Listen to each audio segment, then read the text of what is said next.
अस्सलाम वालेकुम and Taiba, welcome मेरी चैनल। आज का जो मेरा टॉपिक है वो है बच्चों में स्टैमरिंग यानी कि हल्कलाहट और तोतलाहट। इसके क्या रीजंस हैं, इसके पीछे क्या कोजेस हैं और क्या होम्योपैथिक में इसकी ट्रीटमेंट है। चलिए फर्स्ट ऑफ ऑल हम आपको बताते हैं कि हल्कलाहट और तोतलाहट में क्या फ़र्क है। हल्कलाहट, जिसको मेडिकल टर्मिनोलॉजी में स्टैमरिंग कहते हैं, आपका जब बच्चा बोलने की काबिल होता है 2-3 साल की एज में, तो तब आपको पता नहीं चलता। वो अपने अल्फाज में, अपने अंदाज में जब अल्फाज की अदायगी करते हैं तो सम टाइम वो आहिस्ता आहिस्ता बोलता है, या दाल को डाल रा अरे में वो डिफ्रेंशिएट नहीं कर सकता। तो कुछ ऐसी इसकी खास वजह नहीं, क्योंकि with the passage of time age के साथ वो सही हो जाता है। लेकिन जब आप नोट करते हैं कि आपका बच्चे की जो एज है वो 5 साल की हो चुकी है, लेकिन फिर भी वो अल्फाज में सही तरीके से अदायगी नहीं करता, दाल को डाल रा अड़ा को सही तरीके से नहीं बोलता, यानी कि इसके अल्फाज में वो अटक जाता है। जैसे कि दादा का जो अल्फाज है वो उसको डा डा और कई दफ़ा गैप से कहते हैं, कई दफ़ा रिपीट वही अल्फाज करते हैं। इसको कहते हैं हल्कलाहट या स्टैमरिंग। और जो तोतला होता है वो क्या होता है, वो अल्फाज को यानी कि सही तरीके से अदा नहीं करेगा। जैसे कि कोई नाम है तो वो उसको गलत अल्फाज में अदा करेगा। तोतला जो है यानी कि उसको सही अल्फाज में वो बोल नहीं सकेगा। जैसे कि वो दादा है तो वो दादा को दादा नहीं बोलेगा और वो किसी और तरीके से इसको अदा करेगा। तो वो होता है तोतलापन। और जो हकलाहट होती है वो होता है कि हकला हकला के अटक अटक के बोलना, सही तरीके से ना बोलना, अल्फाज में रवानगी ना करना। इसके हम आते हैं कोजेस की तरफ। इसकी कोजेस क्या है, इसके पीछे होता है अगर आपकी फैमिली में, आपकी जीन्स में अगर आप पीछे से कोई हकलाहट का शिकार है तो आपका बच्चा जो है वो हकलाहट का शिकार होगा। तो सेकंड ये है कि अगर पैथोलॉजिकल चेंजेस हैं, यानी कि ब्रेन में कोई ऐसा प्रॉब्लम है, ब्रेन डिसऑर्डर है, उसमें कोई हेमरेज है, उसकी कोई टिश्यू डैमेज है, तब भी वो हकला हकला के बोल सकता है। और सम टाइम ऐसा होता है अगर आपके घर में ओल्ड एज बुजुर्ग हैं तो with the passage of time उनके साथ भी उनके जो नर्व सिस्टम होते हैं वो वीक हो जाते हैं, तो उनको भी अल्फाज की अदायगी में दिक्कत आती है और वो हकलाहट का शिकार हो जाते हैं। इसका होम्योपैथिक में इलाज है। और जो अगर आपका बच्चा तोतला है तो उसका भी इलाज है। और जो मेन रीजंस होती है बच्चों की हकलाहट में वो होता है कि जबान, टंग और पैलेट के दरमियान एक झिल्ली होती है, वो आमतौर पे ज्यादा मोटी हो जाती है और माइनर सर्जरी से इसको कट लग जाता है। तो आपका बच्चा जो होता है वो इजीली अल्फाज की अदायगी कर सकता है।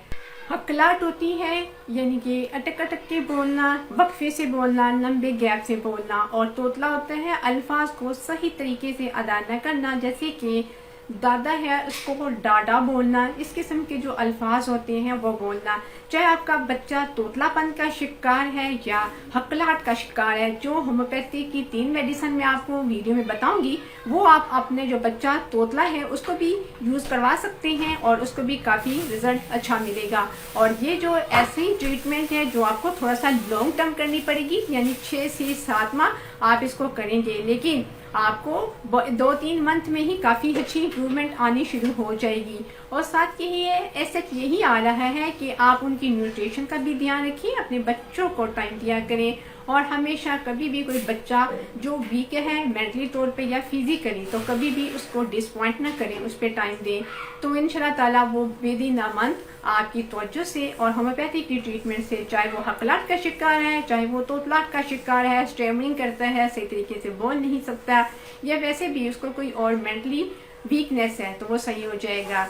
चलिए अब हम चलते हैं होम्योपैथिक में ऐसी कौन सी मेडिसिन है, 3 ऐसी मेडिसिन जिसके इस्तेमाल से आपके बच्चे को मैजिकली फर्क पड़ेगा। होम्योपैथिक में ऐसी कौन सी मेडिसिन है जिसके ट्रीटमेंट से आपके जो बच्चे की प्रॉब्लम्स हैं वो मुकम्मल तौर पे ठीक हो सकती हैं। लेकिन अगर उसकी जबान और पैलेट के दरमियान झिल्ली है तो वो माइनर सर्जरी होगी। और होम्योपैथिक में ऐसी 3 मेडिसिन है जिसका इस्तेमाल आपको थोड़ा सा लंबा अरसा करना पड़ेगा, 6 से 7 माह, और आपको काफी जबरदस्त रिजल्ट मिलेगा। फर्स्ट ऑफ ऑल है स्ट्रामोनियम। जो स्ट्रामोनियम होती है वो ऐसे बच्चों के लिए होती है, खास तौर पे ये इन बच्चों के साथ ये कोजेस होती हैं जो डिप्रेशन का शिकार होती हैं, जिनको घर से तवज्जो नहीं मिलती, या उनके जो पेरेंट्स होते हैं वो बच्चों पे टाइम नहीं देते, बच्चों की बात नहीं सुनते। बच्चे जो होते हैं मेंटली तौर पे डिसअपॉइंट हो जाते हैं, फिर वो हकलाहट का शिकार हो जाते हैं। और SHP है, जब बच्चे हकलाहट का शिकार होते हैं वो अपने स्कूल वगैरह में बोलते हैं तो जो उनके दूसरे फ्रेंड्स होते हैं वो उनकी कॉपी करते हैं, उनको नकल करते हैं, तो बच्चे तब भी इन्फीरियर कॉम्प्लेक्स का शिकार हो जाते हैं। अगर आपका बच्चा इस प्रॉब्लम का शिकार है, फर्स्ट ऑफ ऑल यही है आप उसके साथ टाइम गुजारें, उसको टाइम दें, उसको सोचने समझने की कोशिश करें कि वो क्या चाहता है, और आपके टाइम देने से ही ये प्रॉब्लम का हल हो सकता है। और ये है कि होम्योपैथिक में जो स्ट्रामोनियम है वो बेस्ट है। स्ट्रामोनियम की 30 पोटेंसी की जो मेडिसिन है उसको अगर आपका बच्चा 5 साल का है तो 2 ड्रॉप्स दिन में 3 टाइम दें। और दूसरी जो मेडिसिन है वो है हाइमोसाइमस 30 पोटेंसी में, वो भी आप उसके 2 ड्रॉप 3 टाइम दें। और साथ ही है कि ऐसे जो बच्चे होते हैं वीकनेस का शिकार होते हैं, वो उनको सबक जो होता है वो भी इजीली याद नहीं रहता, उनकी जो मेमोरी होती है वो भी वीक होती है। उसके लिए है कालीफा 6x टैबलेट फॉर्म में आती हैं, और वो आपने 3 टैबलेट्स उनको दिन में 3 टाइम देनी है। और यह आपने इनका ट्रीटमेंट करना है 6 से 7 माह करना है। साथ आपने उनको खास किस्म का टाइम देना है, उनकी बात को समझें और उनको समझाने की कोशिश करें, उनके साथ टाइम गुजारें, और फिर आपका जो बच्चा है वो विद इन अ मंथ बिल्कुल सही हो जाएगा। अगर उसको कोई पैथोलॉजिकल चेंजेस हैं तब उसकी ट्रीटमेंट करवाएं और डॉक्टर से उसके साथ जाके कंसल्टेंट करें। और सेकंड यही है कि अगर आपके घर में बड़े बुजुर्ग हैं, उनके साथ ये प्रॉब्लम हो रही है, तो आप उनको भी यही मेडिसिन दे सकते हैं। और उनके लिए भी कालीफास जो है ज़बरदस्त है।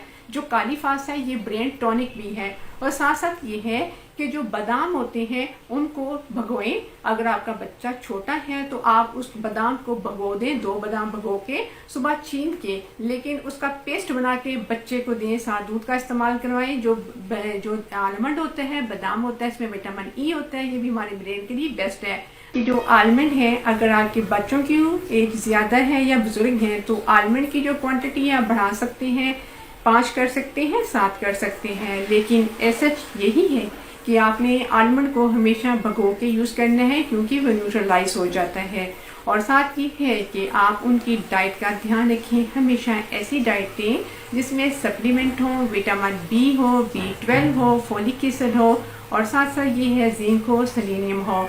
और हमेशा उनको टाइम दिया करें, उनको तवज्जो दिया करें। जो बच्चे होते हैं उनके सामने कभी लड़ाई झगड़ा न करें, अपने जो आपके सोशल या फैमिली इशू हैं कभी बच्चों के सामने डिस्कस ना करें।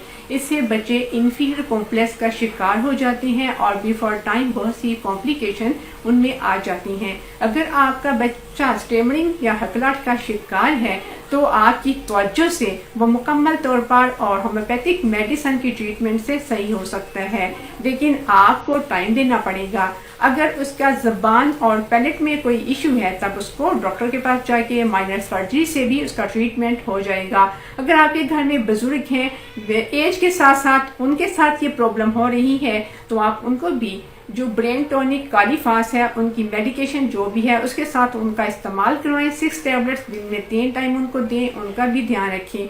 बच्चे जो बुजुर्ग होते हैं हमारा कीमती सरमाया और इसासा होते हैं। आपकी थोड़ी सी तवज्जो जो है उनकी ज़िंदगी में बहुत सी पॉजिटिव तब्दीलियाँ ला सकती है। अगर आप न्यू हैं तो मेरा चैनल डॉक्टर तैयबा एजे का विजिट करें, फैमिली फ्रेंड के साथ शेयर करें। आपका एक लाइक और सब्सक्राइब मेरे लिए जो है वो हौसला अफजाई होगा।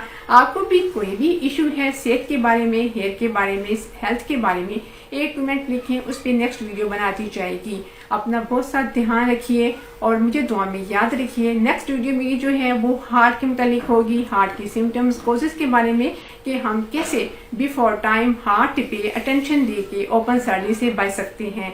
फिर मुलाकात होगी नई वीडियो के साथ। तब तक अपना बहुत सा ख्याल रखिएगा, मुझे दुआ में याद रखिएगा। अल्लाह हाफिज, टेक केयर।